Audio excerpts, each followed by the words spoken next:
So last time we talked about deforestation and how that can affect the quality of the soil, which in turn affects the ability for man to grow food and crops.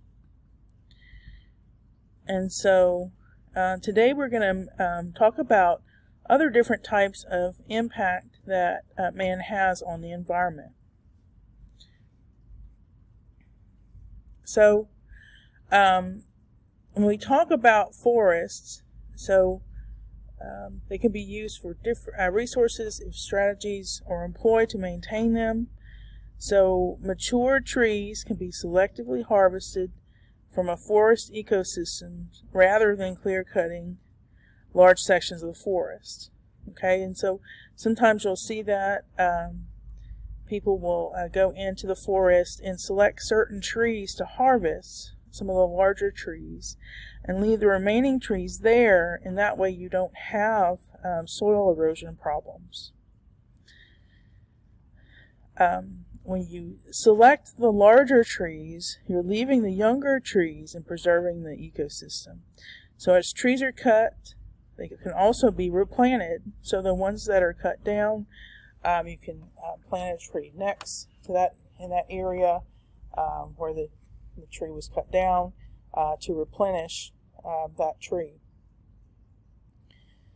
So there are also things called tree farms. So tree farms, they plant a large number of trees, and then they harvest them, and then they replant again, and the process goes over and over again.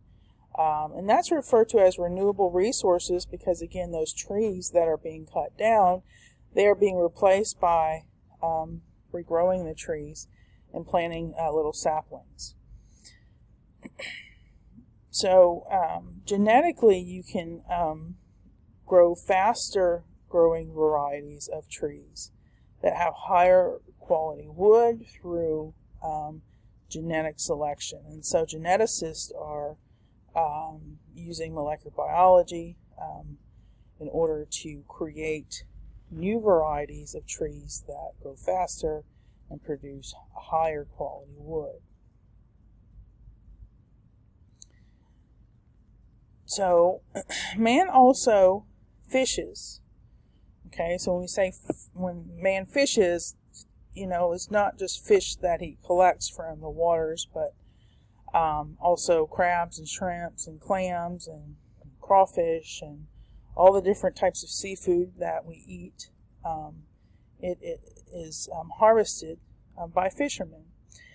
And so aquatic ecosystems, that's ecosystems that deal with their main state being water, aquatic being water, are home to many species of fish. And so, man collects all these different types of seafood in order to feed millions of people worldwide. And so there's a problem sometimes with overfishing.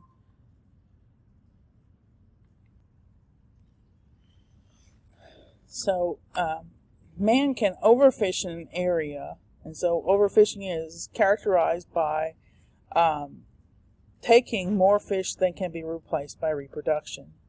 And this can cause a severe drop in the number of species of certain fishes.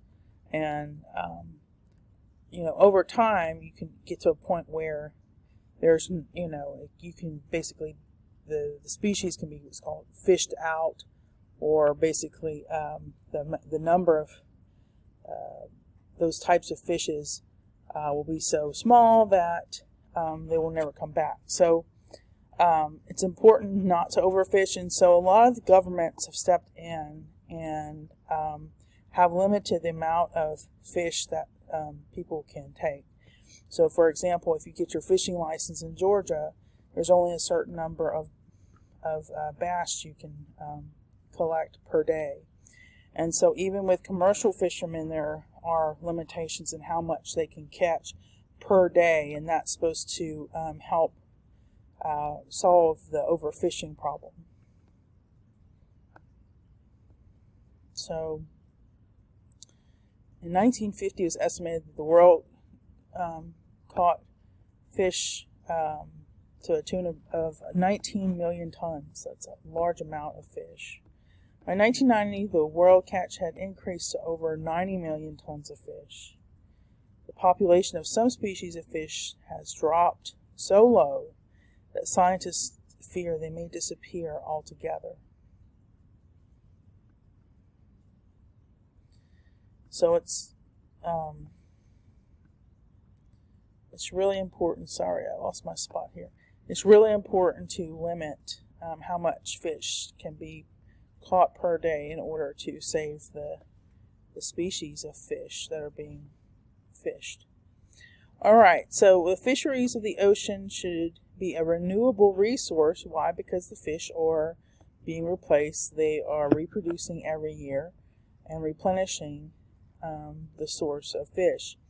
But we have to manage how much fish we take effectively.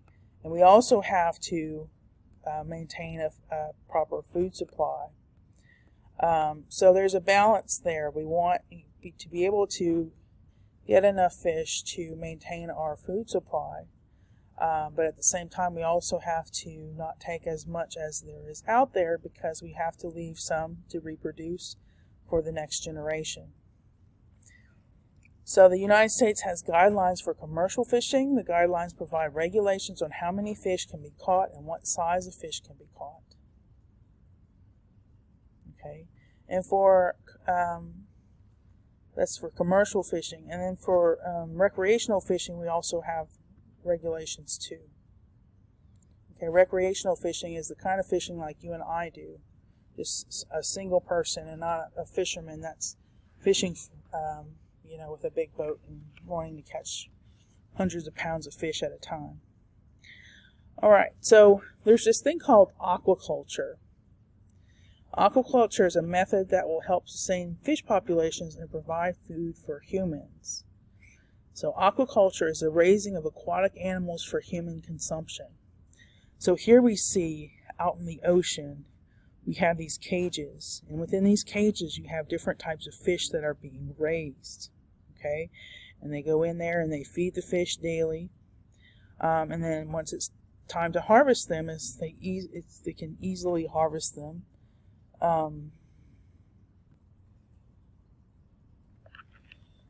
So I know in Louisiana, where I'm from originally, a lot of restaurants will not sell catfish that were caught in the wild, but they will sell catfish that are pond raised. And so sometimes you see these ponds on the side of the road, and sometimes they use those ponds for aquaculture purposes and raising catfish. And so you can see they go out there and feed the catfish, and they all are on the surface, and they just pour a big bag full of fish food at the top of the water, and then all the fish go up and eat their food, and they do that every day, and they grow the catfish to a certain length, and then they harvest them and then sell them to restaurants.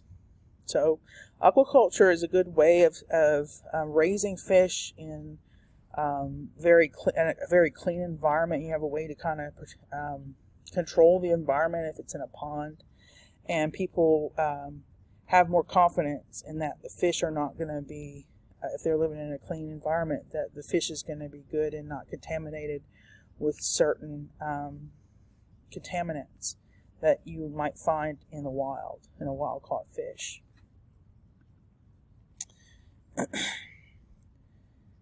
So we all breathe air. We breathe in a lot of air every day.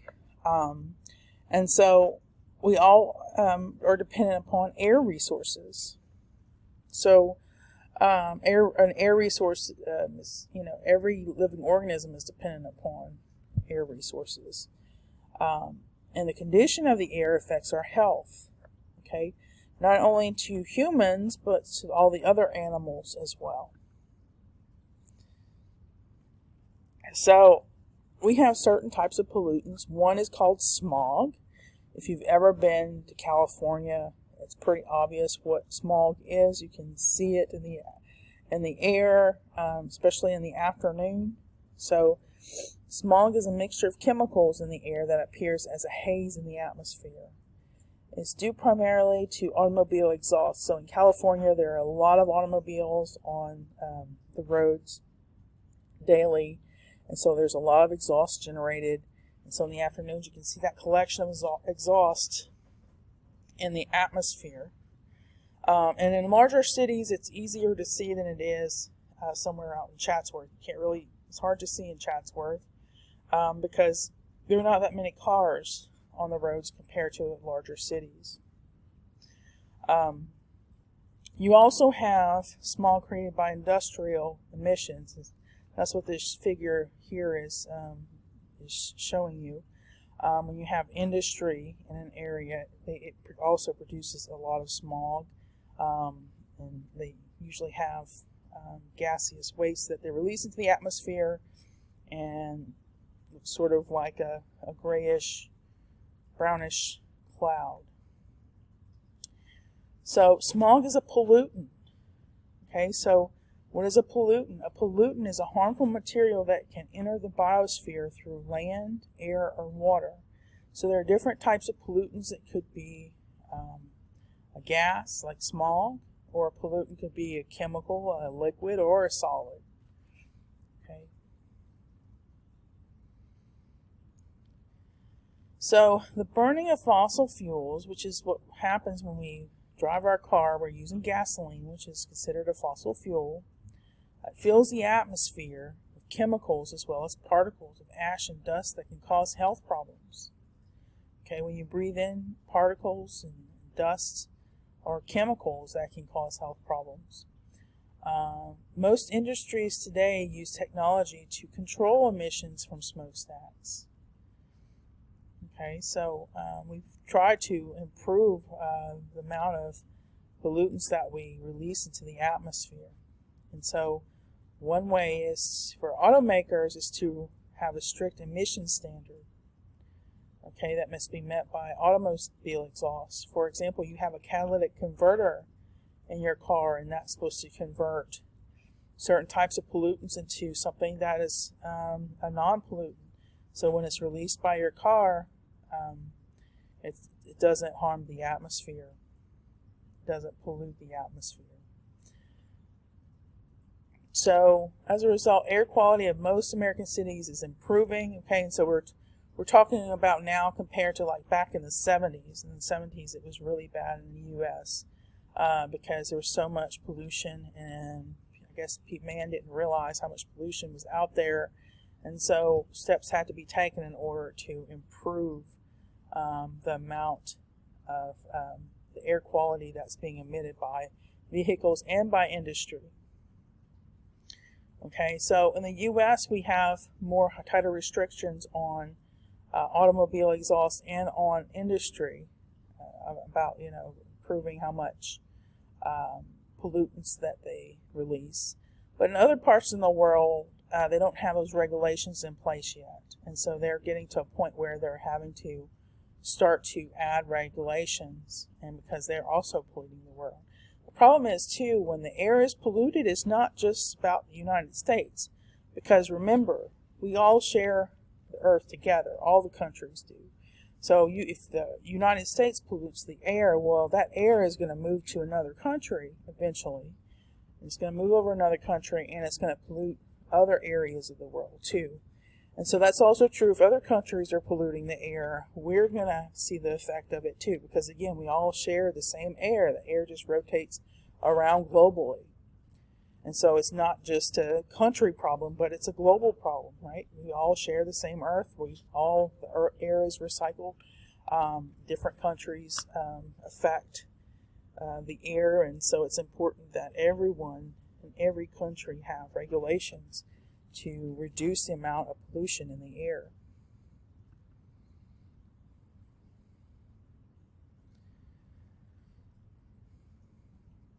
So what happens to that pollution in the air? Well, some of it causes what's referred to as acid rain. Okay, so if you have nitrates and sulfates, gases that are released in the atmosphere, they combine with water vapor to form drops of nitric and sulfuric acid. All right, so this what's termed acid rain falls back down to the ground, and it can kill plants, damage the soil, poison aquatic ecosystems. Okay, so it can kill fish in lakes and streams and rivers.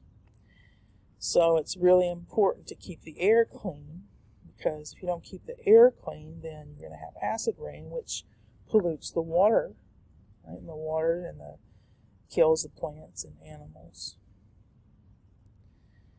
All right, so what about freshwater resources? So humans are relying on freshwater resources, right? We have to have water every day. You may think, well, I don't need water. I drink Coke every day, or I drink pop, soda pop every day. That soda pop, a large percentage of the soda pop you drink is water. So freshwater resources are very important. Americans use billions of gallons of fresh water every day. Some of it we drink, some of it we use to bathe in. All right, some of we use it to water our plants, or water different animals or pets we have. So even though water is a renewable source, the supply of fresh water is limited. Okay, there's only a certain amount of fresh water. So we have to have a priority over protecting our water supply from pollution and finding ways to manage our water consumption. So how do pollutants enter our water supplies? So they do that in several ways. So chemicals are improperly discarded. That's one way. Heavy use of fertilizers and pesticides can enter the waterways through runoff water. That's another way pollutants can be added to our water supply. Discarded waste can seep through the soil and enter underground water supplies. Here's another way. Domestic sewage from sinks and toilets contain nitrogen and phosphorus compounds that cause algae blooms and growth of bacteria in aquatic habitats. So it's really important to, not release raw sewage into a lake or a stream or any sort of waterway, because that can cause an algae bloom and basically will end up killing a lot of fish that way. So Mother Nature has its own way of cleaning up the environment. Okay. Humans also have to protect these natural systems in order for Mother Nature to continue to clean and purify their environment.